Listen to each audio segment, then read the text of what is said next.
how's it going? Welcome back to another devotional with me. I'm getting my highlighter out real fast, but I first just want to say thank you so much to everyone who's been watching. Man, our first video's got, I think, as of right now, almost 100 views, so that's really cool. So for those of you that have tuned in, and especially those of you that are back watching this one, just thanks for joining me. It really means a lot. But yeah, so I am just going to go ahead and get into today's devotional. So today, right now, is currently July 18th. So we're going to do July 18th's devotional in our New Morning Mercies book.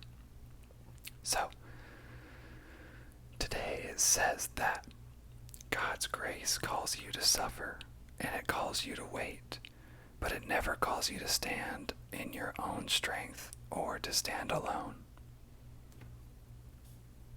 That's so important.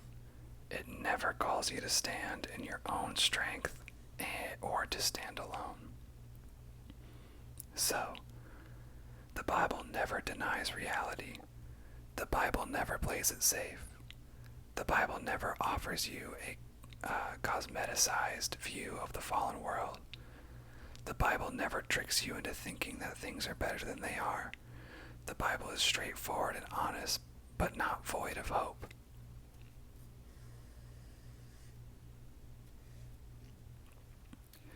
While it is very candid about the hardships of life in the broken world, the Bible is also gloriously hopeful.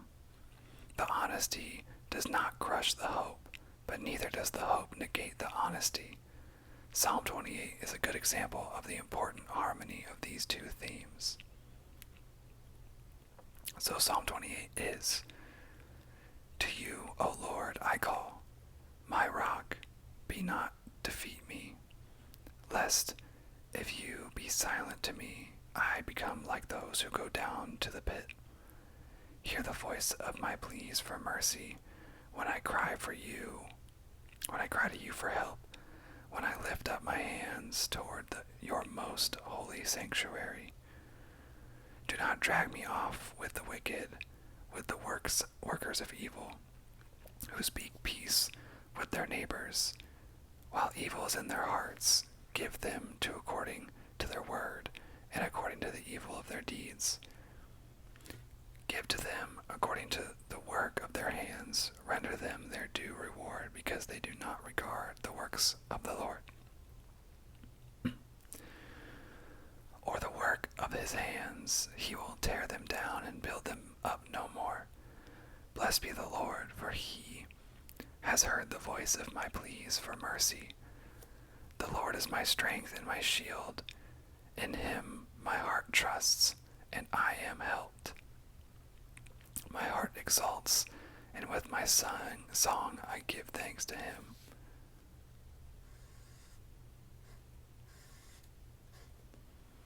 The Lord is the strength of his people.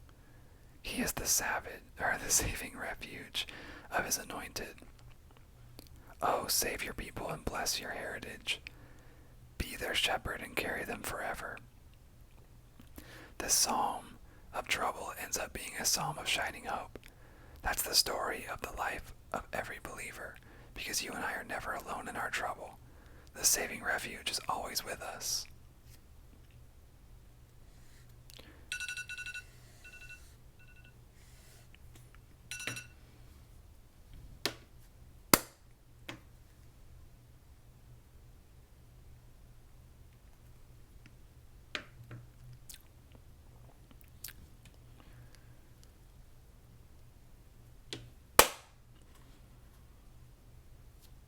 Man, that last part's awesome. So that's the story of the life of every believer, because you and I are never alone in our trouble. The saving refuge is always with us.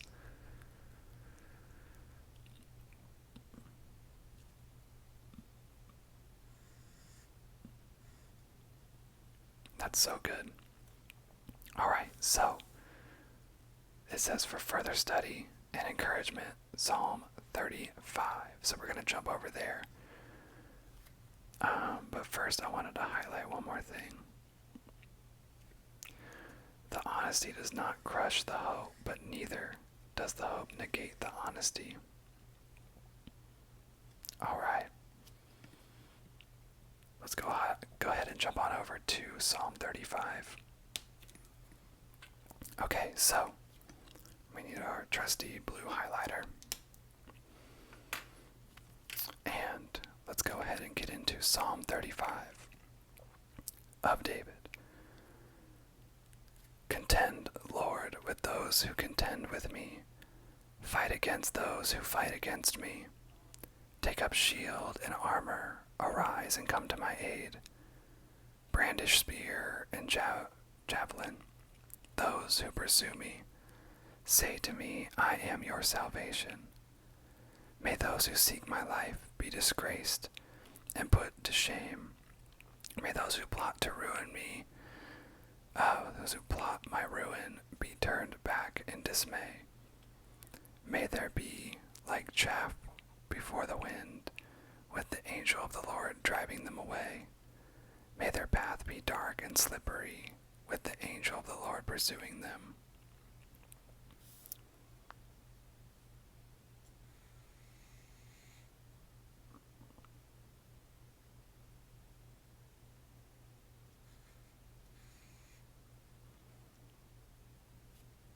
Alright. Since they hid their net for me without cause, and without cause dug a pit for me, may ruin overtake them by surprise. May the net they hid entangle them. May they fall into the pit to their ruin. Then my soul will rejoice in the Lord and delight in his salvation. My whole being will exclaim, who is like you, Lord? You rescue the poor from those too strong for them, the poor and needy for those who rob them. Ruthless witness, come forward. They question me on things I know nothing about. They repay me evil for good and leave me like one bereaved. Yet when they were ill, I put on sackcloth and humbled myself with fasting. When my prayers returned to me unanswered, I went about mourning, as though for my friend or brother. I bowed my head in grief, as though weeping for my mother. But when I stumbled, they gathered in glee. Assailants gathered against me without my knowledge. They slandered me without ceasing. Like the ungodly, they maliciously mocked. They gnashed their teeth at me. How long, Lord, will you look on? Rescue me from their ravages, my precious life from these lions. I will give you thanks in the great assembly. Among the throngs I will praise you. Do not let those gloat over me, who are my enemies without cause. Do not let those who hate me without reason maliciously wink the eye. They do not speak peacefully, but devise false accusations against those who live quietly in the land. They sneer at me and say, ah, with our own eyes we have seen it. Lord, you have seen this. Do not be silent. Do not be far from me, Lord. Awake and rise to my defense. Contend for me, my God and Lord.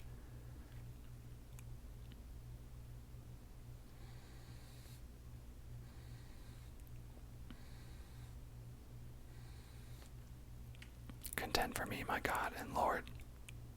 Vindicate me in your righteousness, Lord, my God. Do not let them gloat over me. Do not let them think, just what we wanted, or say, we have swallowed him up. Praying to the Lord to protect us. May all who gloat over my distress be put to shame and confusion. May all who exalt themselves over me be clothed with shame and disgrace. May those who delight in my vindication shout for joy and gladness. May they always say, "The Lord be exalted, who delights in the well-being of his servant." My tongue will proclaim your righteousness, your praises all day long. And so, let me finish that off really fast. And then the footnotes here include Psalm through 36, so we're going to go ahead and read 36. For the director of music, of David the servant of the Lord. I have a message from God in my heart concerning the sinfulness of the wicked.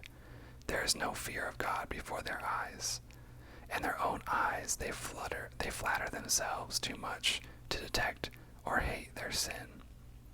The words of their mouths are wicked and deceitful. They fail to act wisely or do good. Even on their beds they plot evil. They commit themselves to a sinful course and do not reject what is wrong. Your love, Lord, reaches into the heavens, your faithfulness to the skies. Your righteousness is like the highest mountains. Your justice like the deep sea, like the great sea, like the great deep. You, Lord, preserve both people and animals. How priceless is your unfailing love, O God. People take refuge in the shadow of your wings. They feast on the abundance of your house.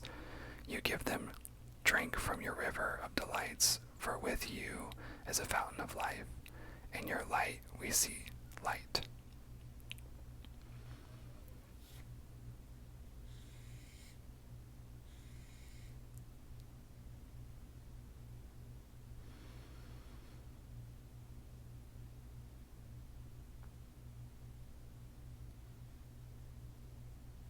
Please take refuge in the shadow of your wings. For with you is the fountain of life. In your light we see light. Continue your love to those who know you, your righteousness to the upright in heart. May the foot of the proud not come against me, nor the hand of the wicked drive me away. See how the evildoers lie fallen, thrown down, not able to rise. Okay, so let's jump on back to these footnotes that kind of break down what we just read. So, these passages are David begged God to rescue him from those who sought his demise. He recognized the wickedness of his enemies and asked God to intervene. And the observation is that God fights on behalf of his children. The presence of fear does not mean you have no faith. Fear visits everyone. Even Christ was afraid. But make your fear a visitor and not a resident. Hasn't fear taken enough smiles, chuckles, restful nights, exuberant days? Meet your fears with faith. Do what my father urged my brother and me to do. Summertime for the Lucado family always involved a trip from West Texas to the Rocky Mountains. My dad loved to fish for trout on the edge of the Whitewater rivers. Yet he knew the currents were dangerous and his sons could be careless. Upon arrival, he'd scout out the safe places to cross the river. He'd walk us down the bank until we found a line of stable rocks. He was even known to add one or two to compensate for our short strides. As we watched, he'd test the stones, knowing if they'd held him, they'd hold us. Once on the other side, he'd signal for us to follow. "Don't be afraid," he could have said. "Trust me." We children never needed coaxing, but we adults often do. Does a river of fear run between you and Jesus? Cross over to him. If you wave Jesus away, joy will die, laughter will perish, and tomorrow will be buried in today's grave of dread. Don't make the mistake. Give the day a chance. Believe he can. Believe he cares. I'm going to highlight real fast. But we adults often do. Does a river of fear run between you and Jesus? Cross over to him. I'm just going to go ahead and do all of this. But he cares. Believe he comes. Don't be afraid. Just believe.